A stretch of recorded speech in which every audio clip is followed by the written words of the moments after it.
Maya woke up in a city she did not recognize, wearing clothes she had never seen before, with no memory of the previous 11 days. She was sitting on a bench in a bus terminal in a city 400 miles from her apartment. Her phone was dead. Her bag contained a wallet with a different name on the ID inside, a name she recognized, but not as her own. It was a name she had written in her journal once, attributed to a voice she thought was just her imagination. She sat there for a long time, not panicking. That is the detail that stayed with her therapist years later. She did not panic. She had, in some part of herself she couldn't access, been here before. Dissociative Identity Disorder, or DID, is classified in the DSM-5 as a disruption of identity characterized by two or more distinct personality states, what clinicians call alters, short for alternate identity states. These alters can differ from one another in name, age, gender, mannerisms, vocal pattern, and even reported physical sensations. The transition between them, called switching, can be abrupt or gradual, triggered by stress or by environmental cues the host identity may not even be conscious of. Critically, the condition involves recurring gaps in memory, amnesia for events that occurred while another alter was in control. This is not forgetfulness. It is a structural absence where autobiographical continuity simply does not exist. The disorder was formerly known as multiple personality disorder, a name that was retired in 1994, partly because it implied a clean cinematic split, two people sharing one body. The reality is considerably more complex. Most diagnosed individuals report not two, but an average of 10 or more distinct identity states, some of which they are aware of and some of which they are not. Prevalence estimates vary widely due to the disorder's complexity and the controversy surrounding it, but studies suggest DID affects between 1 and 3% of the general population, making it far more common than its cultural rarity implies. The scientific consensus links DID almost exclusively to severe, repeated trauma in early childhood, most often before the age of 9. The theory is one of structural dissociation. When a developing mind cannot integrate overwhelming experience, it partitions. It separates the traumatic material, the memories, the feelings, the identity fragments that formed under extreme duress, from the functional self that must continue to exist in the world. The result, over time, is not one coherent self, but a collection of them. And Maya was about to spend the better part of her adult life learning to count them. To people who knew Maya growing up, she was a quiet kid who read too much and laughed too hard when she finally laughed at all. She grew up in a mid-sized town in the American South, the eldest of 3 children in a household that was, by most external measures, unremarkable. She did well in school. She had a close friend named Dara, who described her later as the most perceptive person she had ever known, always watching, always calibrating. What Dara did not know, what almost no one knew, was that Maya's early childhood had involved sustained abuse at the hands of a family member who no longer lived in the home by the time Maya started school. The abuse had ended. The architecture it left behind had not. By her early teens, Maya had developed what she thought of as a rich inner life. She journaled obsessively and wrote fiction, characters who were vivid, autonomous, who sometimes surprised her with what they said. She lost time in small ways. She would sit down to do homework and look up to find 2 hours had passed and she had no memory of them. She attributed this to focus, to flow state, to being a creative person. She graduated high school with honors. She moved to a larger city for college and studied literature. She made friends, she held jobs, she built what looked, from the outside, like a life. She was 26 when the cracks became visible to anyone but her. The first sign that something had changed was a letter. Maya found it on her kitchen table one morning, handwritten, in a script that was not hers. It was addressed to no one. It described feelings, rage, mostly, that Maya did not recognize as her own. At the bottom, it was signed with the name Ren. She assumed a friend had left it. She went through every person she knew. No one had been in her apartment. The door had been locked. She told herself she must have written it during one of her time loss episodes and simply forgotten. Perhaps a dream state, perhaps sleepwalking. She filed it away and moved on. Over the following months, small discontinuities accumulated. She would find food in her refrigerator she hadn't bought. Specific things she actively disliked.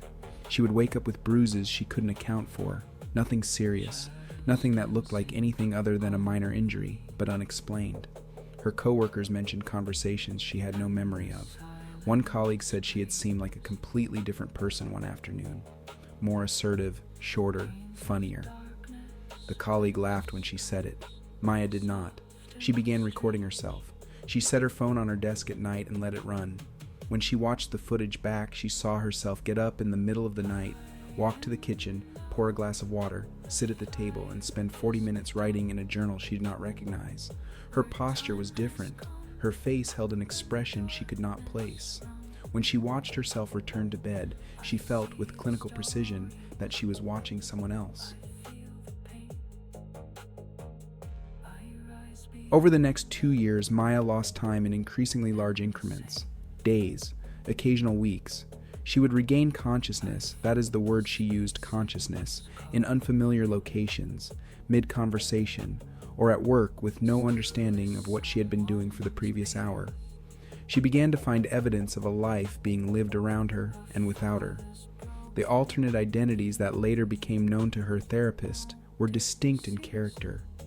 Ren, the one whose name she had first seen on the letter, appeared to be younger than Maya's chronological age, possibly adolescent, and carried a pronounced anger that Maya herself had difficulty accessing. There was a state called the Watcher, who rarely spoke and seemed primarily observational. Her therapist noted that this alter often emerged during therapy sessions and would simply sit and listen, sometimes for the entire hour. There was a very young state, believed to be a child, who communicated in writing rather than speech, and who her therapist understood to represent an early developmental period. And there were others, less defined, less consistent, that appeared briefly under acute stress. The crisis point came when Maya's roommate discovered her sitting in the hallway of their apartment at 3 a.m, unresponsive to her name, apparently in a dissociative fugue state, a condition in which an individual enters a trance-like state accompanied by loss of identity awareness. The roommate called emergency services. Maya was taken to a psychiatric facility for evaluation. She was 28 years old. It was the first time she had ever spoken to a mental health professional, and she did not remember the intake conversation. One of her alters, the Watcher, her therapist later surmised, attended it in her place. What is actually happening inside a brain like Maya's? Neuroimaging studies of individuals with DID have produced findings that distinguish it meaningfully from conditions that might be confused with it, and from malingering, which has historically been a concern in clinical settings. Studies using PET and fMRI technology have shown that when different identity states are active, the brain exhibits different patterns of regional blood flow and activation. This is not a performance of difference. It is a measurable functional difference. The amygdala, the brain's primary threat detection structure, shows altered reactivity in individuals with DID, particularly in states connected to traumatic material. The hippocampus, which is responsible for consolidating experience into coherent autobiographical memory, shows reduced volume in DID patients consistent with other trauma-related disorders like PTSD.